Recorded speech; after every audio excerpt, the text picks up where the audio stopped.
let's talk about what OSINT is, or OSINT. It stands for Open Source Intelligence, right? If you're from the military, which understand there's a few people here from the military background, you probably understand that intelligence is information gathering, right? Collecting and analyzing. In this case, when we talk about open source, publicly available information for research or other purposes. And I know people just sort of turn their cameras off, but you can use probably the raise hand feature in Zoom. Can maybe show hands of people are they familiar with the term intelligence from a military point of view? So just want to give you a disclaimer here.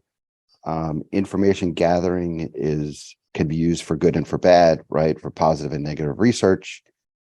In no way, form are we advocating that you use it for good or bad. And you should not use this information to perform activities without the proper approval from the parties involved with your research, right? So that means in the case of cybersecurity, if you have a client that asks you to do some information gathering, just make sure you have an agreement with that client. Most of the time, they would probably be asking you to do some information gathering related to their business or their company. So many times you hear hackers using information or gathering information about companies to gain access or find a way to perform social engineering.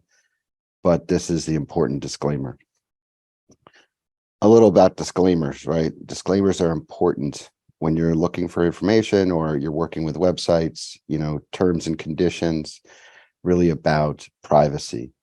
And it's important to consider the privacy of individuals, of companies, of other things on the internet, or therefore when you're performing some of this type of research. If you have any questions, we're not intending to provide you any legal advice. Please seek an attorney when necessary if you have such questions or you need that advice. All right, great. So how is it used, right? If you think of fingerprints, much like in the concept of OS intelligence, it's really about gathering digital footprints or digital fingerprints, similar to a case as if you were a detective or if you were an investigative type individual. In this case, it will help you perform security assessments such as pen testing, understand what type of how network information exists and how it's configured, maybe perform, like I said, social engineering, understand threat intelligence and the like.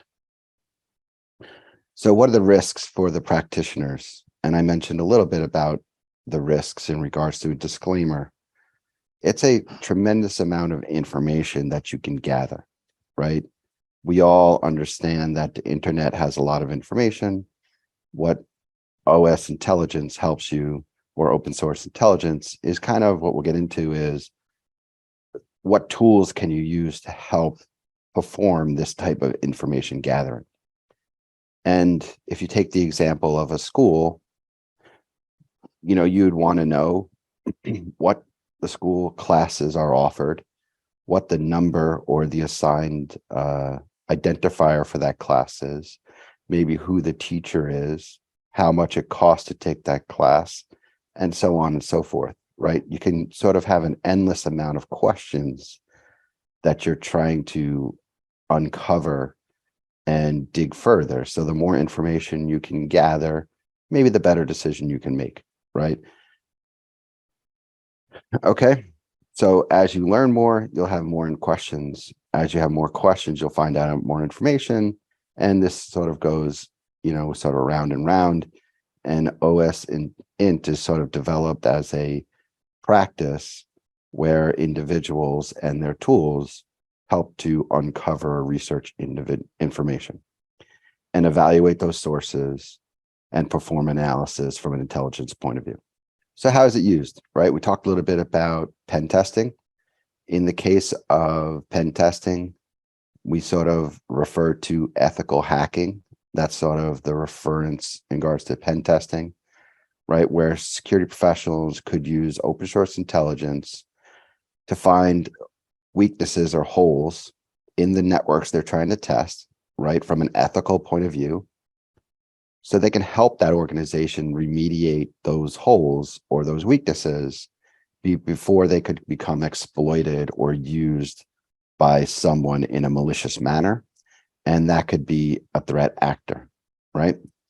So the goal here is to use open source intelligence in a good way to help perform hacking, ethical hacking, that helps companies protect themselves, right? We could also use it to identify external threats. And what are external threats? Well, if you join a bootcamp, you'll learn a lot about external threats, and they can come from various different points and other areas. But typically, what you want to do in an external threat is be able to intercept that threat actor and prevent them from making an attack on your network, or prevent them or those attackers from gaining access to your systems and possibly stealing or using sensitive information, or even taking down your system. I mentioned a little bit about the dark side, right? Open source intelligence can be used in a bad way, right? And what is that? Basically targeting and exploiting weaknesses in networks, whether that be your company's network or whether that be your home network or something to that effect. And then once the vulnerability is identified, quickly, the attacker or the dark side actor can exploit that. And if they have enough information, they could perform some malicious activities, maybe achieve some malicious objectives. And we're not talking only technical attacks on technology or IT systems and networks. When we talk about open source intelligence, it might be used to gain access to a building, right? It might be used to do other things beyond technical things like email or voicemail or phones and SMS attacks, right? The open source intelligence can be used to maybe, convince someone, or you could find out maybe through open source intelligence that something about someone's location has a weakness, and you could find a way in to use that. Again, this is an educational sort of introduction to open source intelligence. We're not trying to educate anyone to use things in a dark way, but we have to sort of make it aware that open source intelligence can be used for good to help protect networks. And it also has a downside where hackers can use open source intelligence to do malicious activity. So we talk about open source intelligence. We talked about tools. I talked a little bit before. And again, if you join the bootcamp will introduce and help students learn how to use these tools, right? And when we're talking about learning how to use open source intelligence tools, we're talking about gathering information, analyzing that information, and getting some analysis that helps through the raw data, helps to produce quick and easily searchable information that might be useful to help an organization or a person protect themselves. What are the top features? So in a broad sense, the two main features we'd like you to consider or understand are passive activity and active activity, right? And then there's some tools, readily known tools, open source tools that are available that you could download and use today. You don't need a license for, but something like Maltego, you can actually acquire a license for or support. But it's basically a Java application that simplifies and helps you to expedite investigations. Now, how does it do that? It is designed to utilize databases and information sources, right, to provide a visual representation of this information for your benefit and analysis. Google provides you some tools, right? And other search engines like Bing or DuckDuckGo provide you adequate free OSINT tools, right? As you would, if you joined a boot camp and you learn more about the needs and the type of information that you can help to analyze and gather, well, then you can use other available tools to help you refine your searches and benefit it from indexing, right? And gain power through these tools to analyze and produce relevant results. Here's an example, right? If you were to look at Google and you typed in looking for the word intelligence and directed that search against the site cyberwarrior.com, you could find an article through Google that talks about cyber threat intelligence and 6 key concepts of how to understand it, right? So here's an example how you can use Google to help you use and search the web, but more importantly, analyze the information so you can get to a more relative results in regards to cybersecurity information or cybersecurity data or cybersecurity intelligence. There's other tools, right? Like this tool here, ReconG. And what does that do? It's a web-based reconnaissance tool. And reconnaissance is a way for cybersecurity practitioners to find out in their security assessment, how would they discover weaknesses or holes or areas where companies can improve. You can use reconnaissance type tools to gather enough information to maybe discover who in a company is an administrator and somebody you might want to talk to about gaining access to a system, right? So there's stuff like this that you can use in certain ways to help you perform a good security assessment on an organization. Another tool, Spiderfoot, right? It's designed particularly for asset discovery, right? And asset surface monitoring. And what does that mean? Well, if you're performing a security assessment, you have to understand that the surface area or the attack surface area of an organization or an asset that you're trying to, find out more information on. Spiderfoot is an OSINT type tool that helps give you some type of information about this type of environment, right? Then we have this tool, right? Phone info, or more like probably phone information gathering, which is short for, right?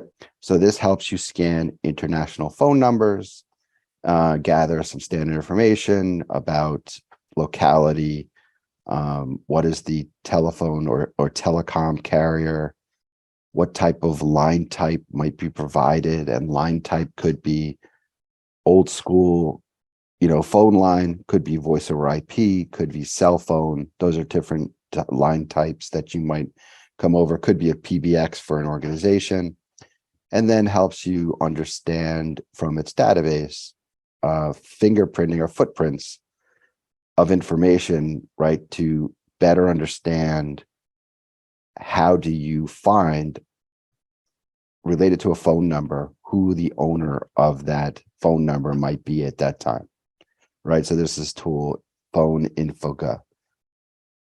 Then you have another tool called Shodan, right? How many people on the call are familiar with IoT, the term IoT? You could just use the raise your hand button on the Zoom like some folks did before. Anyone know what this term stands for? Go ahead, Albert. You want to just type it in the chat or maybe unmute yourself? Yes, it's mean Internet of Things. Fantastic. So can you give me an example of something that might be an Internet of Things device? Oh, your iWatch. Could be your iWatch, right? Could be a video camera that has an IP address, right? Yeah. Any of those types of things. From home. Yeah, could be your the television, smart TV that you have connected to your network at home, right? So what Shodan does, Shodan provides a database of all these assets that it's found that are vulnerable. And where you might have a vulnerable TV at home, maybe the risk is not as high. In an organization where they have a vulnerable TV and Shodan is able to, mine it in his database and someone can find that, well, maybe that TV is incorporated or located in someone's network that if it became vulnerable to that organization, it could be an entry point for a hacker. So how could OSINT information be useful? Well, if a company monitored their equipment through Shodan, they might be able to identify this TV and fix that problem and prevent that weakness in their network from being exploited by an attacker. Right? And I think I maybe got a little bit ahead of myself. So why do we need OSINT tools? Right?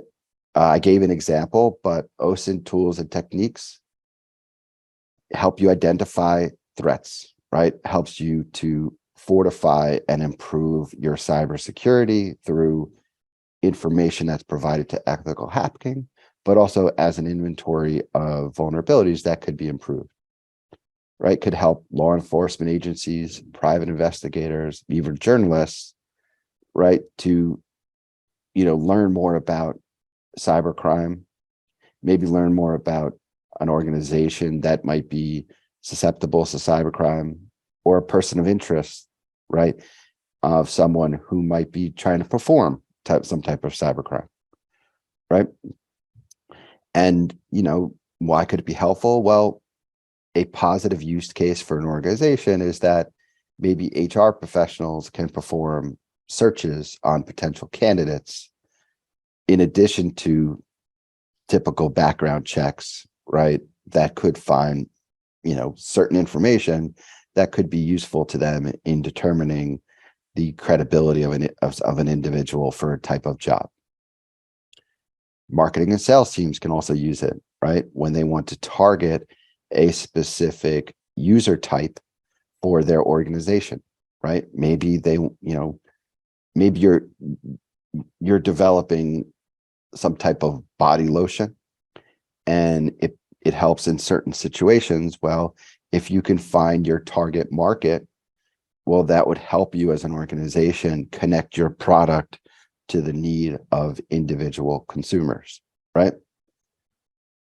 And then, unfortunately, like we've been discussing, some of the good, there's bad, right? And fraudsters and criminals can use the same tools and techniques for malicious activity, exploits, and negative advantage, right?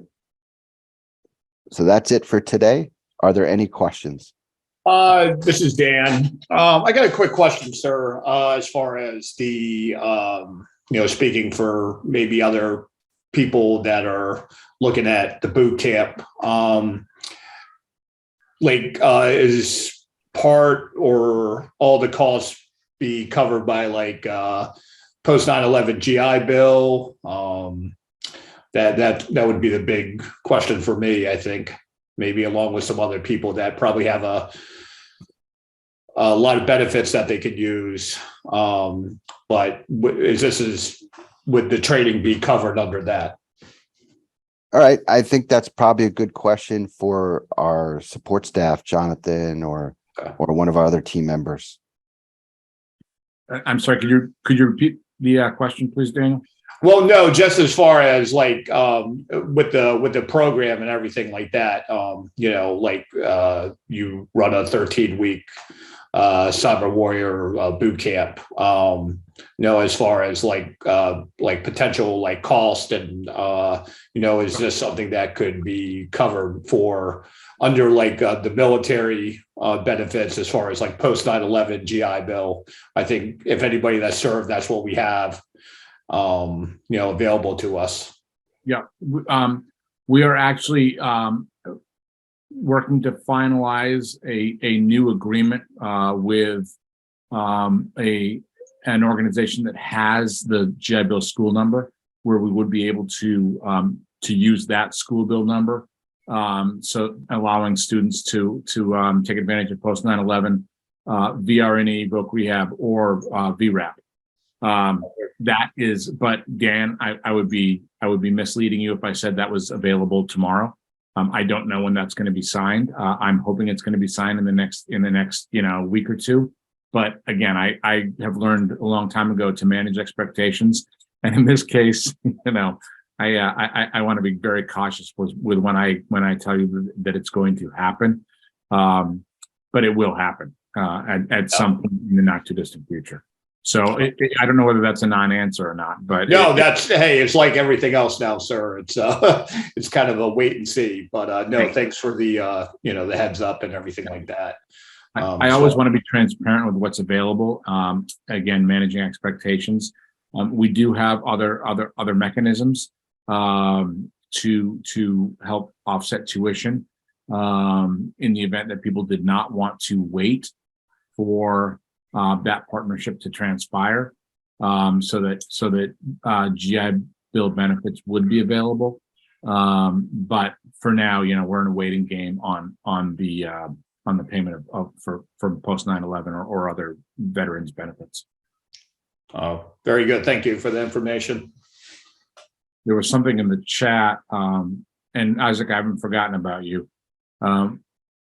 Aside from the boot camp, of course, any books on David Edward Ramos has a question about other sources of OSINT information. Yeah, I mean, so I would start by a general search on the internet, right? And you could, I'm going to put a link in the chat here for your, general reference. If I was to search real quick, a good starting point. I've only gave an introduction to OSINT or OS intelligence or open source intelligence. You could see if you go to this website. Let me stop sharing my screen, and I actually maybe might be a good opportunity to share what I'm talking about here, which would be a good sort of segue. Right? Can you see my screen? Yeah. So you'll see on the left, right, OSINT Framework. And then you'll see all these data types and all these possible sources of information that you might consider when you look into, researching information about open source intelligence. We can only in this meeting cover a small amount of that information, but clearly, we're talking about sort of a lot of information here, right? Hold on a second. Let me fix my share here. Right, we're talking about telephone numbers. We went over that a little bit, right? We didn't go over social networks, instant messaging, dating, public records, business records, transportation, geolocation, IP address, domain name. These are all things you would learn about in the boot camp, right? Because although OSINT can help you understand how to mine this information, the boot camp will give you the foundational support to understand how you can use the information with the tools properly so that you could, take on one of these cybersecurity analysts or other type of roles. Francisco, go ahead. I'm sorry. I cut somebody. This is Waldo Wabier. So you just mentioned an analyst or different roles and positions or opportunities. So I'm still curious about the roles that are available out there with cybersecurity or having a cybersecurity certification. So what's a typical good role after getting a certificate in cybersecurity that one can actually land? I mean, what would they be really doing on a normal daily basis? Well, let me answer that question in a different way and not necessarily go by what is a role. But if you could go to this website, cyberseek.org, can you see my screen here? Yes. I think that'll provide you a plethora of opportunities that you can consider might be your path, right? So a typical path someone might take is become a SOC analyst, meaning you're working in an environment where you're analyzing logs, you're analyzing events, and you're helping organizations to understand the activities that are going on and determine if those activities are good or bad, right? And when they're bad, you would want to raise it to the attention of your customer so that, or the client, so that they could either do something about it, or you raise it to someone else in your organization, which might be level 2, and they could help to react to that situation, right? So that's one opportunity, but there's a host, there's a host of additional career paths that you can take. And what's nice about this tool, CyberSeek, it's independent organization.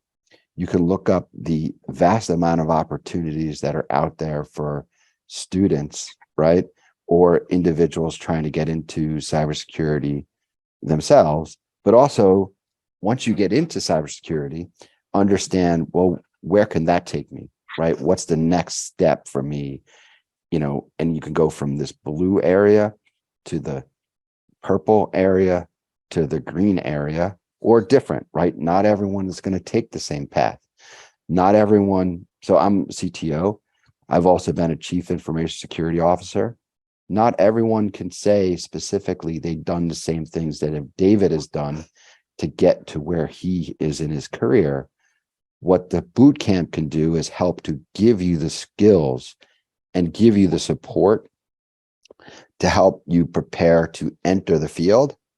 And then we could support you after the fact and help to upskill again your skills from level 1, level 2, or if you happen to be a SOC analyst and then you want to become a cybersecurity engineer, we can help you achieve that as well.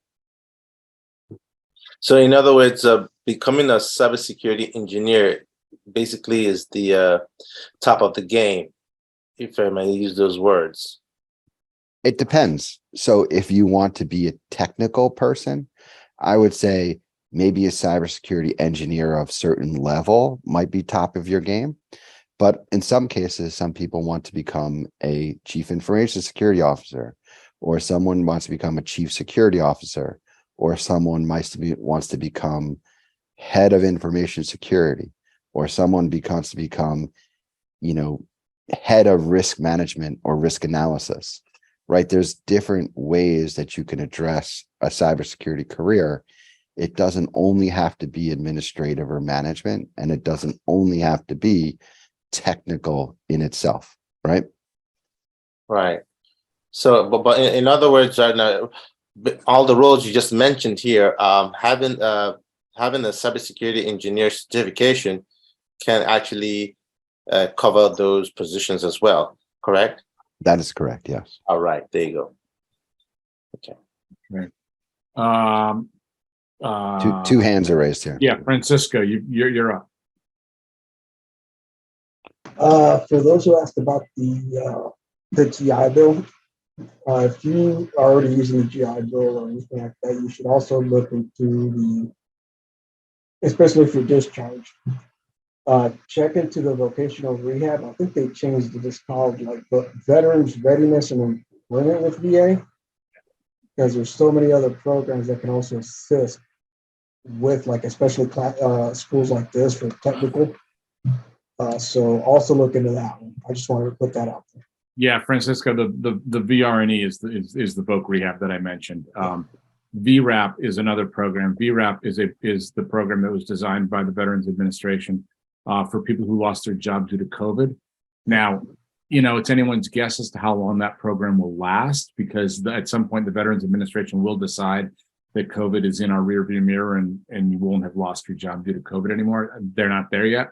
Yeah, that's why I'm just mentioning. Yeah. Do it now while it's available. I mean, what's the worst they can say? No. Right. But at least look into it and try to save yourself some money as well. Exactly. Thank you. And then Albert, you had a question. Your hand was raised, but now it's down. Yeah. I wanted to ask what level of coding do you need to be like a good cybersecurity, and also from those 3 certification that you get, how far will it be, or how many other certification do we gonna need to reach the cybersecurity engineer? So I'm happy to answer that question, but like, I'm going to go back to what I said before. There's no clear path, right? So a cybersecurity engineer may just need level 1 coding skills to perform their activities. But maybe a level 3 cybersecurity engineer could use a level 2 programming skills with Python or something to that effect, right? Versus a cybersecurity engineer may not be an application security engineer. A cybersecurity engineer and application security engineer are actually two distinct different pathways and have different sort of skills. An application security engineer may not need to be a level 3 coder, right? They might not need to develop full systems because most of their responsibility is not developing secure code, although that's a skill that they can have. Some of their skill might be in reverse engineering a system or reverse engineering the code to give a different perspective from a security point of view that was not considered before. And that might not be a programming skill, that might be a design skill. So The other thing there's that no clear answer. Yes, thank you. What about like the other certification that you will have to add under your belt to reach this level after those we're gonna get with the school now? So are you asking me where to start, or are you sort of asking where to finish? Oh, I'm asking after we gather all the information and we get all the licenses from CyberWarrior, and if we want to grow our skills, and what will be like the other certification we have to look for? Oh, so again, I think it depends on where your interest lies once you finish the boot camp, right?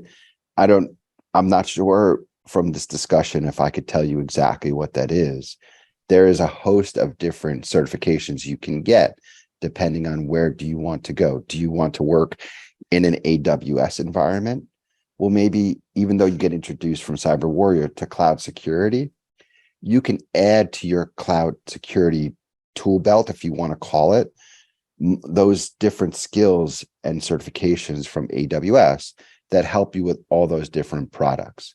But just because you get the certification from AWS doesn't mean you don't have the foundational understanding that you would get from CyberWarrior and the CyberWarrior Bootcamp, right? The CyberWarrior Bootcamp is designed to give you the foundational information, so then you could go and get those certifications very easily. And let me give you a good example. Is anyone familiar with the Boy Scouts approach and the Cub Scouts approach?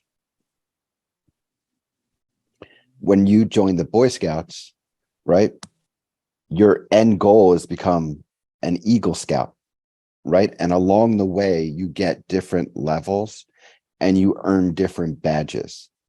But not every Eagle Scout has taken the same badges as each other Boy Scout. There might be 300 badges that you can take to satisfy the requirement. I don't know, let's just say the requirement is 50 badges. So if there's 300 badges types, there's actually many different combination of badge up to 50 that someone could use to become an Eagle Scout. But the goal I think you're trying to understand is, how do I become an Eagle Scout? Well, that, like a Boy Scout, is a lifelong journey, because a Boy Scout might become an Eagle Scout, but the Boy Scouts, Eagle Scout, they don't stop learning from there. They continue learning as a leader within the Boy Scout organization and at different levels of responsibility that they're able to take on as they grow with that organization. It's the same sort of concept. Hopefully this helps you understand and answer your question. Very similar to how you should envision your career in cybersecurity. Thank you. I got a question too. Based on what he just asked, I'm curious too, because I think he was asking, if we now enroll for the 24-week, 6-month course CyberWarrior Academy is offering, at the end of the 6 months, what certifications will we be required to take, or should we take, in order to be on our path to becoming an Eagle Scout? That's a Or great question. I'll let that go to Jonathan Edwards, who can help to probably discuss those certifications. It sounds like you're asking about the CyberWarrior Academy graduation path. Is that correct? I believe so. I think I thought it was the same thing. The boot camp and the academy, are they separate? No, Yeah, they're no, the same thing. It's the same thing. The three, beginning in January, the three certifications we will be teaching to are Security Plus, then Cloud Plus, then Pen Test Plus. CyberWarrior keeps its eye on those skills and those certifications that are most in demand by hiring managers. And it's clear Security Plus is by far and away the generalist cybersecurity certification. Cloud Plus and Pen Test Plus are two rapidly growing skill sets that are highly in demand for any number of jobs in the industry. Pen testing vulnerability is very big right now, and as we all know, everything is moving to the cloud. So those are the three certifications that we train to. Now, we also will encourage you over time, be it right after the program is over or whenever it's comfortable for you. Go after your AWS certification. Go after an Azure certification. It's not part of our program, but again, to the point where continuous learning is critical to your success in cybersecurity. Those things will be also important. Keep in mind, for the three certifications that I mentioned that we provide in our program, we provide the license and we provide the voucher. You get one crack at the voucher. If you do not pass, then you have to purchase the next voucher on you. But the license and the voucher are part of the tuition. Also keep in mind that retail, these licenses and certification and exam vouchers are incredibly expensive. And so through CyberWarrior, you are getting a dramatic discount on those certifications. The last thing I'm going to mention is that we very much, I'm not going to use the word believe, we know the certification alone is not your pathway to a job. A certification is a critical part of your pathway and the construction of that pathway. But the other proprietary learning modules that we have as part of our bootcamp program also will augment what you are learning in the certification process. When you apply for a job, an HR person is going to be pretty interested in what certifications you have, because those are boxes that have to be checked. And take what I say about HR with a grain of salt. I'm not an HR guy, but they have a job to do. They will be looking to check that box. Okay, they've got this, and this. A hiring manager, on the other hand, wants to know that you know how to apply that skill set in a real life scenario. So the certification sort of gives you that foundational academic theory about the skill. The other proprietary modules that we have will augment those skills and teach you real life scenarios. The importance of labs. Our program is incredibly lab driven, because when you are in an interview, a hiring manager is going to ask you, here's the scenario. How do you help me tomorrow be a value add to my team in that scenario? And you can say with a very straight face that in this lab environment, in this real life environment, this is how you solved for the problem, and this is how you would solve for the scenario that the hiring manager painted. So certifications are important. They are not the end all be all.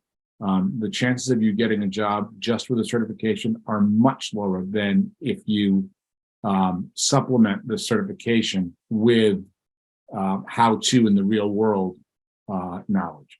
Does that answer your question? Yes, it does. So another thing, that's a segue. So I used to be in the healthcare industry. So I used to, back in the day when to become an RN, you could just go ahead, register for the certification and become a registered nurse. Time went by, people were studying and then passing it without even having the hands-on experience. So I understand where you're coming from with providing the license and the voucher, so to say. So now the other question I'm going to have is, considering the fact that you're providing the hands-on information as well as the license and then the voucher to take the certification and become certified, after that moment, if you're trying to go on to do the, let's say, AWS certification, do you still need a license, or do you still need to be part of an accredited program in order to have some type of license to actually do those other certifications, or are we just grandfathered into taking certifications based on participating with CyberWarrior? No, you could go take an AWS certification or an Azure certification through Microsoft right now. You don't need to be affiliated with anything. Now, again, that's going to give you and I want to be kind here, that's going to give you a very specific snapshot skill set that will certainly add to your resume and the credentials that you present to a hiring manager or to a potential company. But again, it will not give you the full landscape of skill sets. But no, you can do those, and I would encourage you to do those over time. The three that we mentioned, you could also do on your own, but you're going to spend a tremendous amount of money. If you were to go and buy Security Plus on your own, you're going to spend, several $1,000s just for that certification alone. You can go do it alone, but I would argue that you're being penny wise and pound foolish, to use a perhaps outdated term that shows my age. Does that answer your question, WBA? Yes, it does. I think so. Yeah, it does actually. Thank you. What I want to do, because I want to give you guys the full understanding of our program, and Isaac, I'm going to ask for an abbreviated, if we can abbreviate it. What we do in our program is there's something called a Kahoot. It sounds very elementary schoolish, and perhaps it is, but we want you guys to constantly be aware of what you're learning, what you picked up in class, and what perhaps you didn't pick up in class. So go through let's go through this Kahoot as quickly as possible. It's fun. It is intended to be, again, a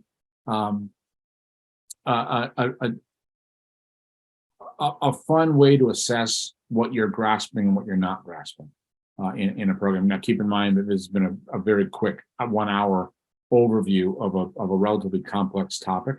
But again, it gives you a sense of what we try to do to instill learning into your persona. So Isaac, it's all you. So nice to meet you all. It's a pleasure to have you all here. So this is the part that I love. This is the part that makes cybersecurity fun. So yeah, so real quick, we're gonna be going through a Kahoot based on what David spoke about OSINT. Now, if you guys don't know what a Kahoot is, it's just a fun, let's say, game where there's some questions, about a certain topic, and you all answer at the same time, at the same moment. So to get straight into it, what I want you guys is to go to the Kahoot.it website if you want to do it on your browser.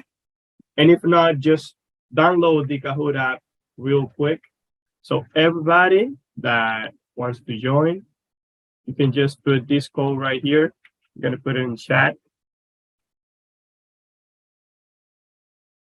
And put some unique names. You're gonna see that once you put the code, it will ask for a nickname, just like that. Put it up there, and then just enter there.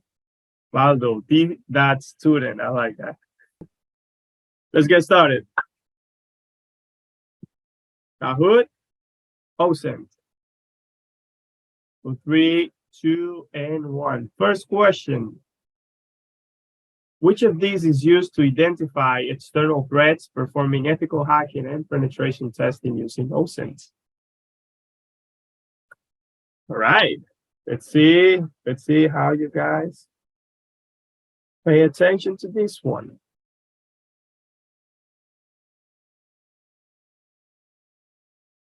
Right, boom, congratulations, most of you got it right there. Yeah, I can assimilate that part, process and tools, but remember that OSINT consists of those two things, techniques and tools.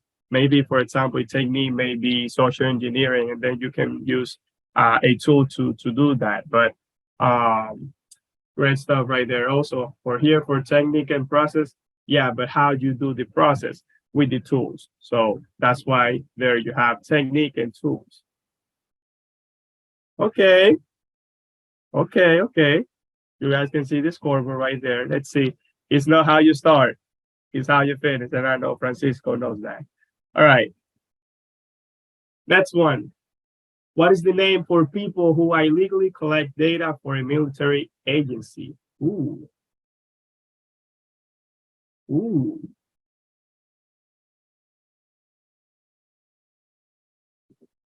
For answers, 7 seconds. Come on. Boom. Great. Espionage. I don't think I gotta go much in this one, but any of you know what medicine is? All right, I thought I was gonna get some of you with this one, but medicine is just an abbreviation for basically net citizen, right? So basically, these are people that are constantly on websites, but here they are like it doesn't have to be somebody doing illegal stuff necessarily. You know, it's just normal usernames on the network. So you know a little bit about that. So espionage. All right. I'm liking this. So next question. What does OSINT mean? I've been talking a lot about that, but what does this mean? What is the, the nomenclature?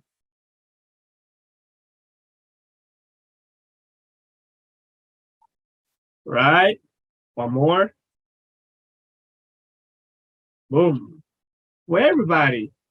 Hey, David is not here, but hey, David, if you see the recording, you did good. 7 out of 7. Congratulations.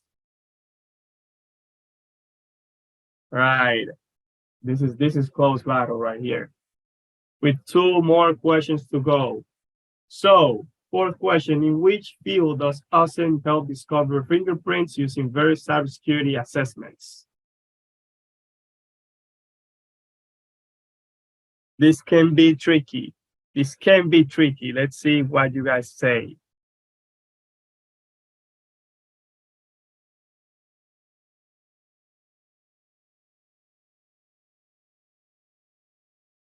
Yeah, I knew I was gonna get some with this one. Ethical hacking. Now, computer forensics and pen testing. We're not gonna go much in deep about this, but some may refer ethical hacking as the same as pen testing. And even though they are similar, but they are not the same thing. Usually pen testing, so you have an overview, is when you're trying to discover something in specific.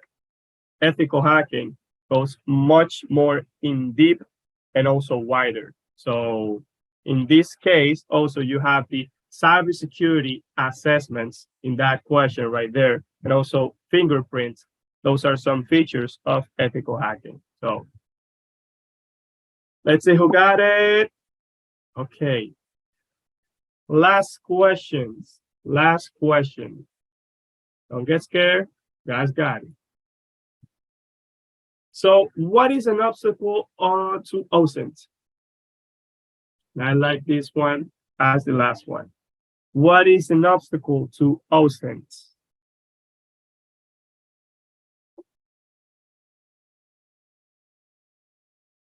let's see. Let's see. Woo, just one got it. Information explosion. I see what you said, information concealment here, but information explosion can do much more damage, but we are talking about OSINT. So let's see that podium. Let's see that podium. In the third spot, we have Valdo. Congratulations. The second spot, we have Michael or Michael 333. Then the first place is AR. Then we have in the fourth and fifth, US and Frank. Congratulations. This was fun, guys. That was You're fun. muted. That was fun. Thank you, Isaac, very much. That gives you guys an example again of a little competitiveness, little fun. Keep in mind that when you're in a CyberWarrior cohort, you learn from your peers as much as you learn from, well, not as much, but an awful lot. You're learning from your instructional team, but you're also learning from your peers. You build a community. You're with them for a very long time. And so one day you are going to be helping someone else with a skill set, and then the next day, the next skill set, they're going to help you, because everyone learns differently. Everyone struggles with some things and excels at other things. So this is a good way to build community, which is an important part of your learning and student experience. Does anyone have any other questions for me? I am happy to go into a breakout room for people who want to talk about things individually. Clara is also available to go into breakout rooms. But we want to answer questions for you as you think about whether this is something for you or not. Questions? Well, one last question for me from me anyway. So far, I've been reading the reviews and seeing the emails going back and forth, advertising the program.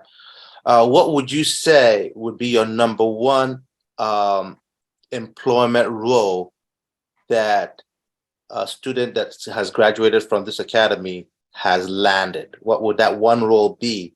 And because I was hearing like some of them make $80,000 a year now on their first job opportunity. So what would that role be? A security analyst level 1. Security analyst level 1. Thank you. That security analyst level 1 is going to pay, depending upon where you live, depending upon the industry that you're working in, it's going to pay anywhere from $70,000 to $90,000 a year. Anything that pays less than that probably isn't a cybersecurity job. It's probably more of a traditional IT job in networking, in systems administration, et cetera.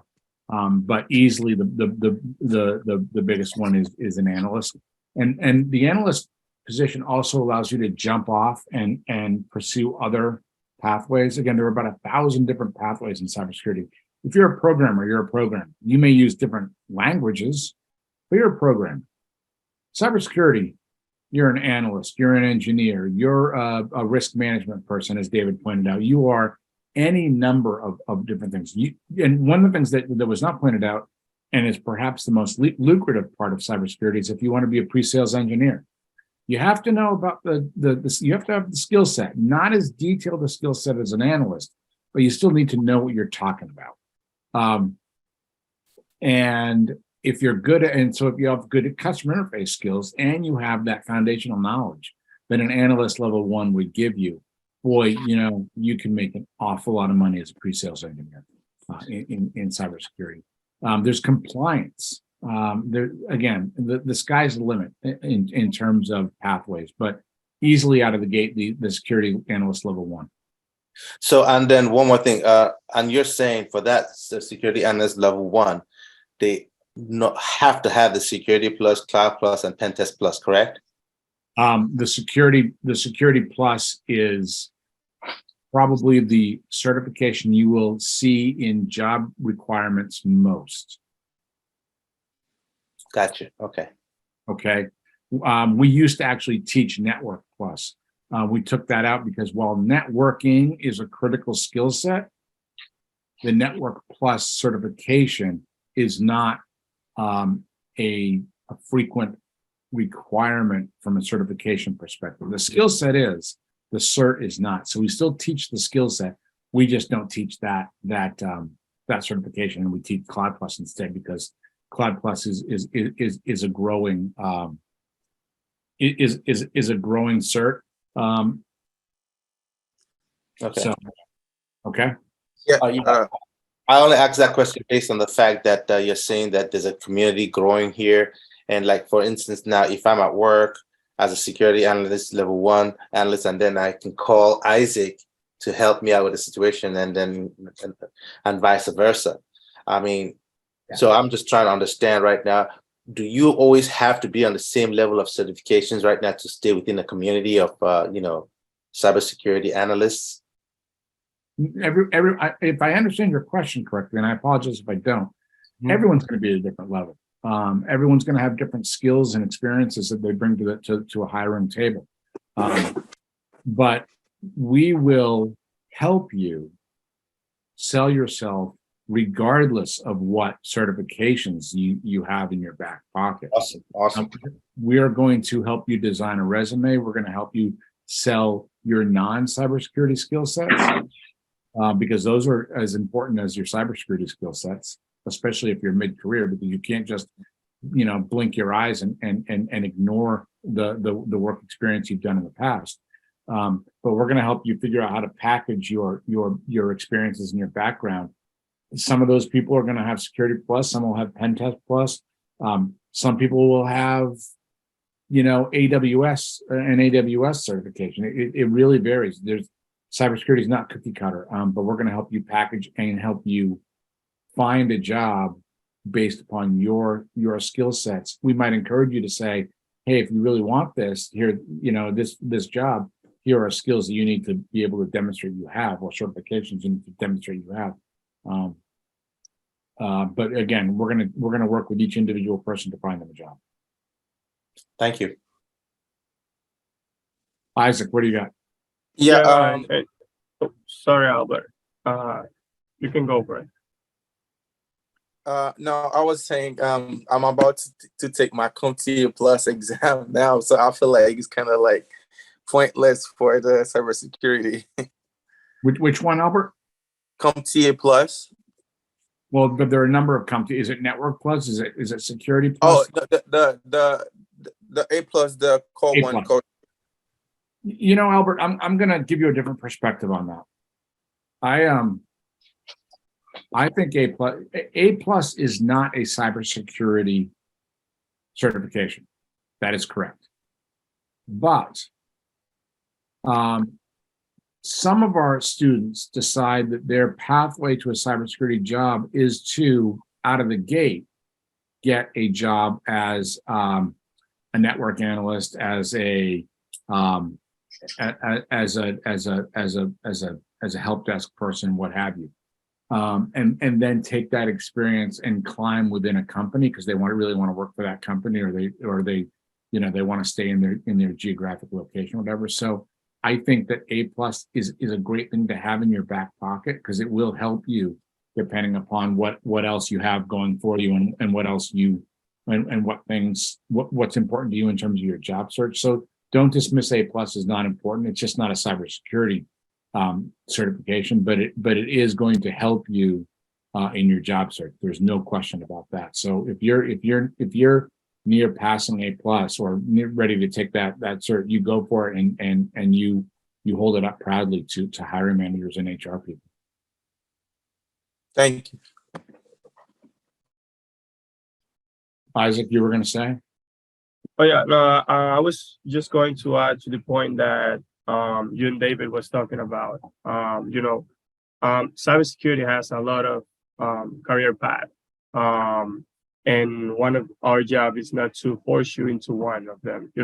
Is to give you the perspective of all of them, and then you take the one that is mostly comfortable with you. Because there's red teaming, there's blue teaming, then you have now the cloud side. And that's why those certifications is going to help you in all three of those ways.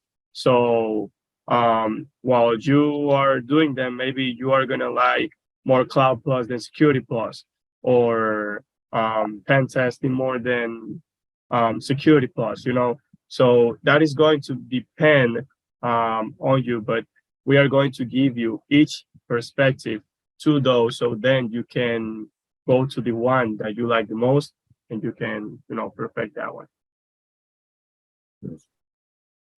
Francisco.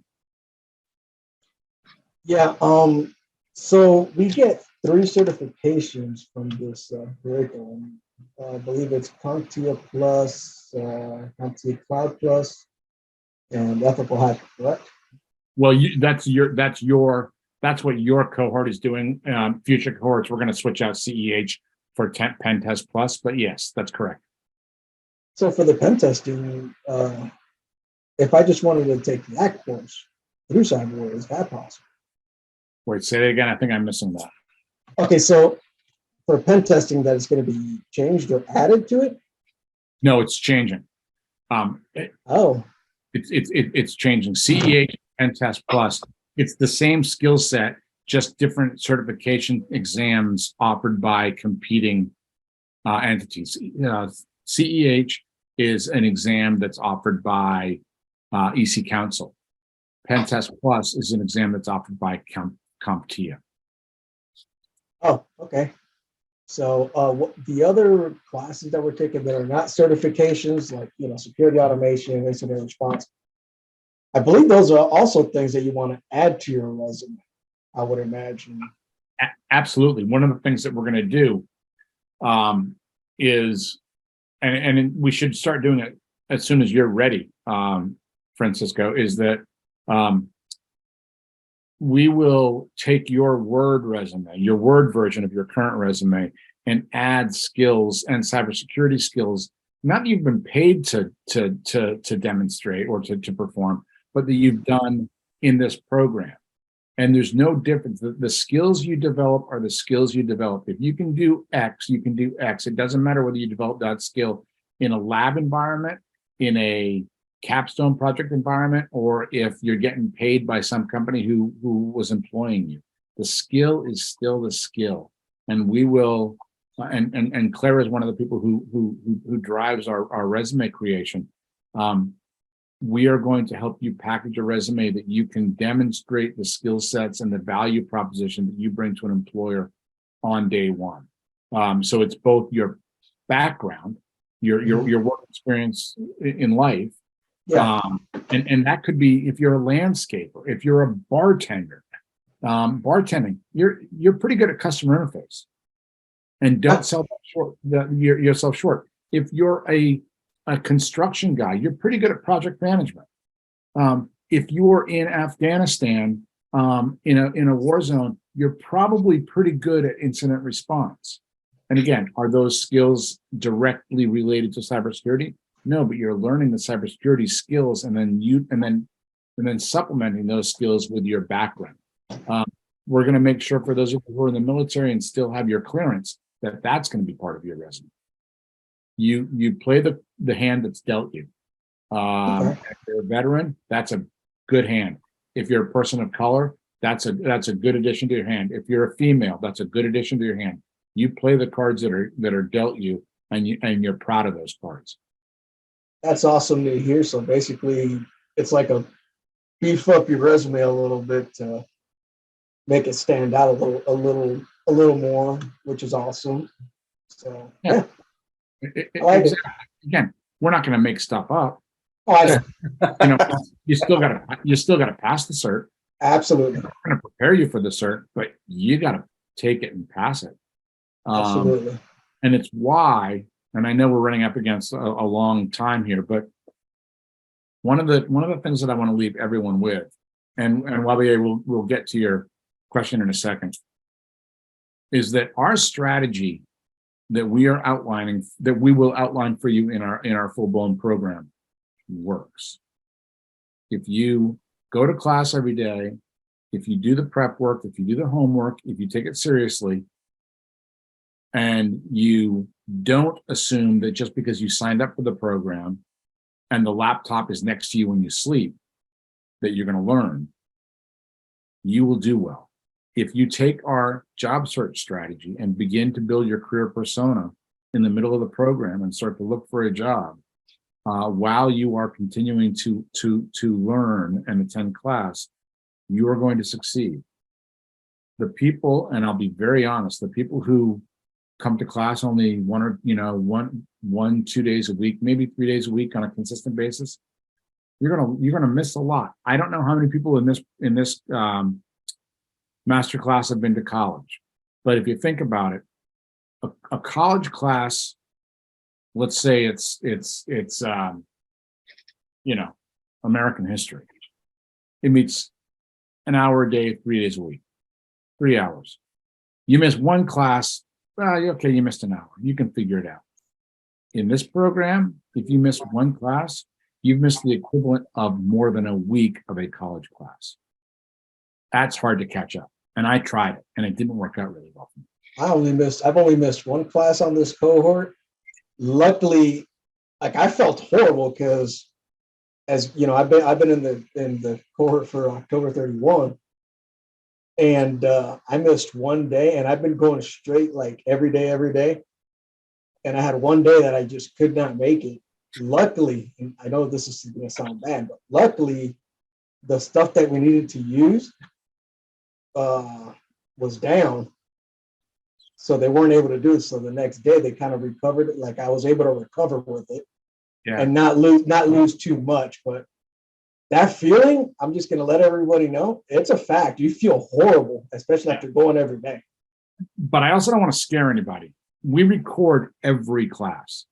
So if you miss a class, you can go back and watch that recording. Now, again, you can't ask a recording questions. So bear that in mind. But we record every class because sometimes life does get in the way.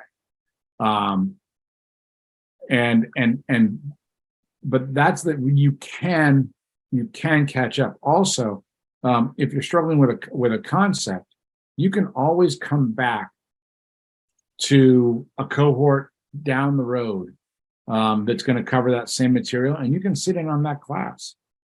So we're always there to make sure you are learning the stuff that you intended to learn. Wabiye, what question do you have? So thank you so much. Well explained on that. But you just mentioned something that really captivated me when you talked about the capstone career path or type position. Could you explain what that really means? Because I think that's where I'm planning or thinking of leaning towards when you talk about the capstone type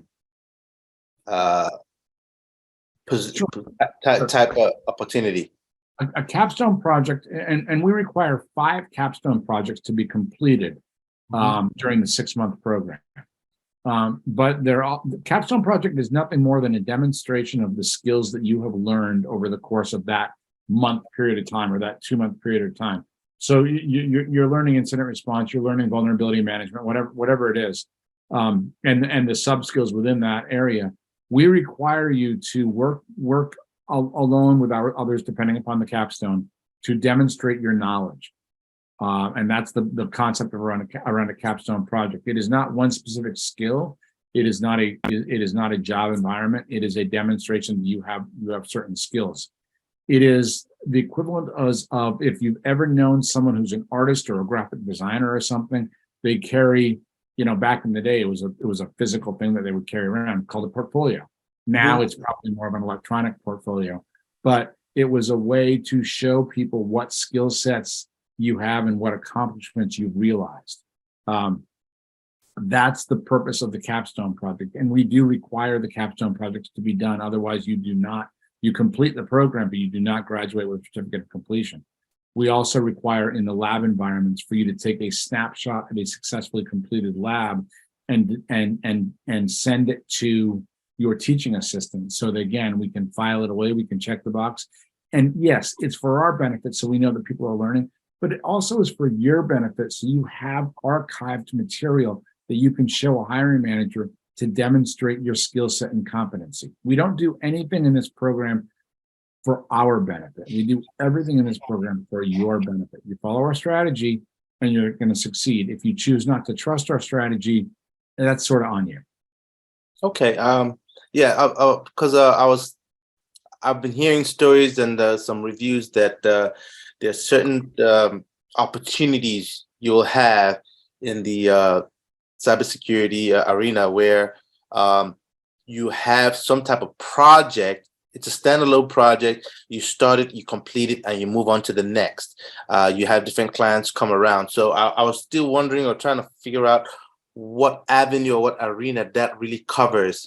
So when you mentioned this capstone type project, trying to Okay. Yeah, let me, for Isaac, tell Wabihe, and again, I'm sure I'm mispronouncing that name, and I apologize. no, that's fine. You got it right. Okay, Yeah. Isaac, tell people what capstone projects are being worked on right now with skill sets. Okay. So yeah, so when we start, like the first month of capstone are really, really easy. It's just stuff like giving some presentation, doing some essay, and that's it. But then like they get level up as they move on. So for example, sorry, one of them is doing some scripts on Python, on Bash, and PowerShell. You may not know of those, but once you get into class, you'll know more about them. There's another one I love, which is doing some commands on Linux itself for you to practice some of the basic command of Linux. Then we have, for example, we have a platform called CTF, that's cyberwar.com. That is a platform that is just full of challenges for you guys to solve it out. I'm gonna leave the link for it if you wanna begin trying those. But it's a platform where you can test your skills because it gives you a lot of scenarios, and then you have to find the flag for them. So they are sometimes low, then medium, then high level, but it's a great way for you to really test your skills. And then we have the final capstone project where we give you some type of a web page, and then you have to find vulnerabilities, or we tell you to do something in it. For example, the last one was using Lima Charlie and Atomic Red Team, which is just two tools used for, finding some vulnerabilities in the web page itself, doing some attacks in it. So that's kind of like the final capstone where you do it in groups with your partners, and then you present it all in the guest speaker. So those capstones are really, really, really a great way for you to test your skill, to see where you are, and also to motivate you, to get better at those stuff. Gotcha. All right. I think I get an understanding of what that means now. Okay. So it's a variety of skills, and the different skills are required for different capstone assignments. So you can constantly demonstrate that you have a broad range of skills. Gotcha. And one more thing, real quick. Sorry.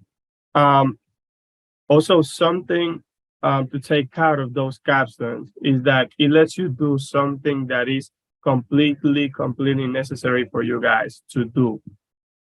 Is when we give the classes and all that, you're gonna get the lessons from the instructor, you're gonna get the labs from the TAs and all that. But if you want to get better cybersecurity, if you want to really grow, you have to do a lot of research, in your own time and stuff like that. So those capstones are really going to challenge you to do those, because let's say I'm talking about the CTF. There's a CTF with a scenario that you don't understand, or you will have to do research, to fully understand it, to see what tools you may use to solve it out, So that's also why those capstones are useful. So you can understand that here you will get the base, but you have to also do like self-study research that is going to level you up. Thank you. All right. I have a question. Yeah, go ahead. Yeah, are you guys gonna provide us with some resources where we can look for it, or are we gonna just go be on our own and look for those resources? Albert, I apologize. I'm not sure I'm following your question. Oh, Isaac been saying that after the academy gonna give us the basic, but we're gonna have to go and make research on our own. I'm like, do you guys gonna like provide us some resources like where, or like this is where you can go and do any supplemental like reading based on that? I'm going to answer it in a couple of different ways. If you were to sign up for the program tomorrow, you would be given some. I'm already in. Oh, you are? Okay, sorry. You know, at some point you'll be. The answer is yes, but after the fact, and instructors will always say, "Hey, if you want to learn more about X skill, you know, Google this or look up that or go to this source," just like David did today. After the program is over, we are always available to give you other ideas, but it's up to you to stay in touch with us. One of the things also that will help with that information gathering, Albert, is that, and I should have mentioned it before, one of the things that makes our program very unique, and if I'm wrong about the uniqueness of this feature, I apologize. I just don't know anyone else who does it like we do. But I'm biased, so take it with a grain of salt. Every Wednesday at 8 o'clock Eastern Time, PM, we bring all the cohorts together, and we typically have 5-6 cohorts going on concurrently. We invite a person to be a guest speaker, and we call it a Career Ambassador Wednesday event. These individuals are usually leaders in the cybersecurity field, although sometimes we bring in someone who works in a SOC that's an analyst, just so that the students understand what their life is going to be like when they graduate and get a job. So sometimes we like to have that reset for students to understand that, you know, when they leave, they're not going to be a chief information officer out of the gate. They're going to be an analyst. They're going to be a junior engineer, and they're going to get yelled at every day by their boss when something goes wrong. But these people are leaders in the field that come speak to you, and they give you on a regular basis their interpretation of different things that you should be looking out for, links, concepts that in terms of your career trajectory, your skill set development, and other things. Last night, our speaker was, who was our speaker last night, Isaac? His name like Adam or something. I forget already, and I shouldn't. Oh, it was he's the chair of cybersecurity, of the cybersecurity department at the Naval Academy. Dennis Diaz. Yeah, Dennis Diaz. He was a speaker. We have had the chief information security officer from Eli Lilly, which is one of the 15 largest companies in the country. We've had the chief information security officer from Microsoft, which you guys have heard of before. We've had the CIO from NCR, which is the former National Cash Register, that is everywhere. We've had people from BNY Mellon who run different, risk or what have you for what is a bank that is one of the top 3 holding companies for money in the world.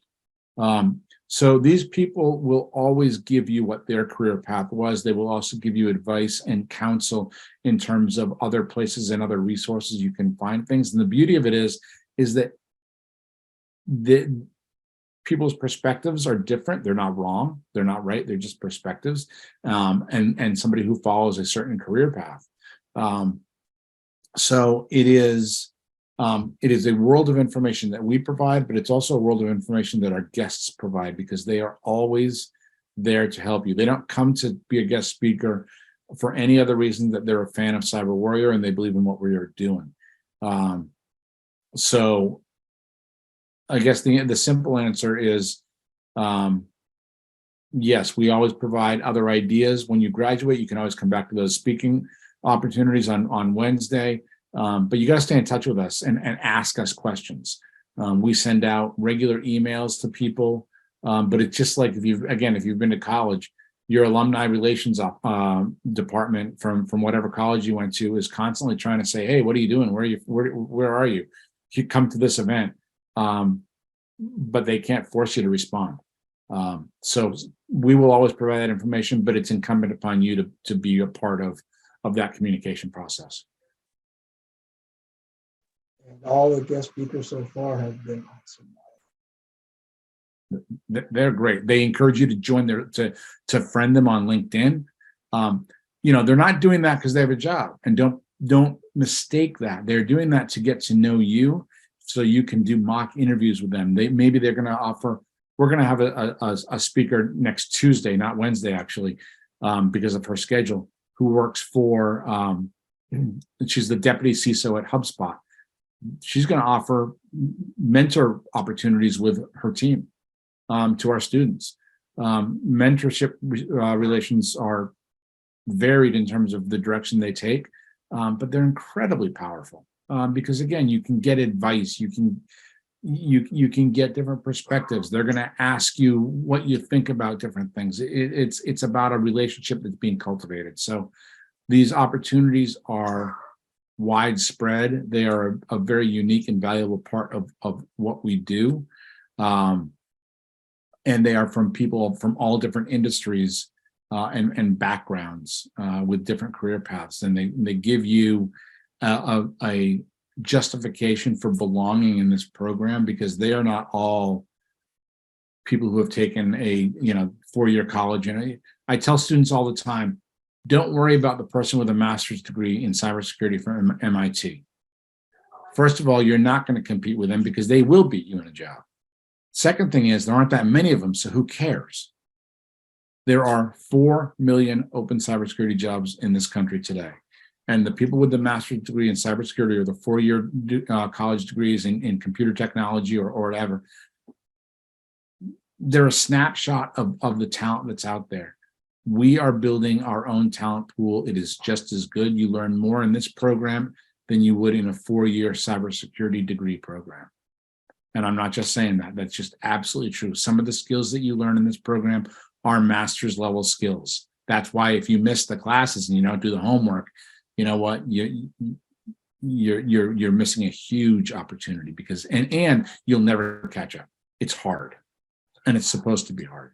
And that's not intended to scare you. It's sort of intended to motivate you to this is what will launch your cybersecurity career, both a lucrative field and also a pretty rewarding field. Because if you're like me and you're into politics, you can make sure that no one's hacking our elections. Or if you're into healthcare because you yourself have grandparents that are vulnerable to cyber events, then being a someone who works cyber in healthcare for privacy purposes, it's incredibly rewarding.